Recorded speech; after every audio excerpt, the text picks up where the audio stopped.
Радянський ВАЗ-2101 рахується одним з найбільш успішних вітчизняних легкових автомобілів, але було б наївно рахувати, що в такої машини не було своїх недоліків. Більш того, за деяких з них вітчизняні водії сварили копійку особливо сильно. Що особливо важливо, деякі з цих недоліків перемістились і в наступні моделі, стали особливими родовими п'ятнами популярної лінійки моделів. Радянська копійка та автомобілі на її платформі – річ знакова. З квітня 70-го року, коли в Тольятті з конвеєра зійшов перший ВАЗ-2101, і до 2012 року, коли з конвеєра зійшов останній ВАЗ-2107, в Росії було вироблено біля 17,5 мільйонів «Жигулів». Це робить творіння ВАЗ не тільки одним з самих масових автомобілів вітчизняного виробництва, але ще й одним з самих масових авто у світі. При цьому було помилкою думати, що копійка така, як і її нащадки. При такому тиражі були геть позбавлені будь-яких недоліків. Всього цього у «Жигулі» вистачало.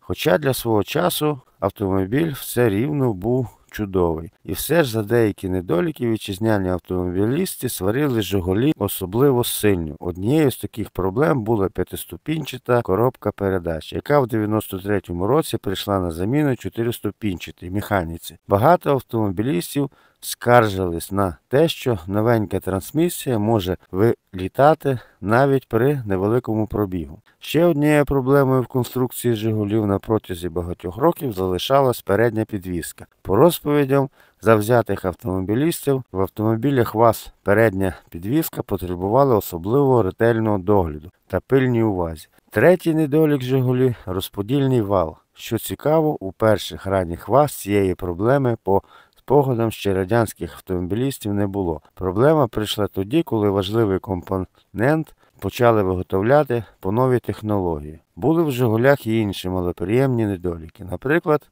маслозбірні ковпачки. Часто та абсолютно раптово потребували заміни. Найгірше те, що в більшості випадків автомобіліст взнавав про це тоді, коли масло в двигуні потрапляло в камеру згорання. Але самою проблемною частиною «Жигулі», звичайно, був кран пічки, який часто та швидко виходив з ладу. Радянські автомобілісти любили жартувати, що кран пічки в копійці можна чіпати лише 2 рази в рік. Восени з ціллю відкрити, а весною, щоб її закрити. Само собою, спеціалісти не сиділи, поклавши рук, та в мірі можливості намагались усунути недоліки. Хай і виходило не завжди, або принаймні не в тій мірі, на що розраховували автомобілісти.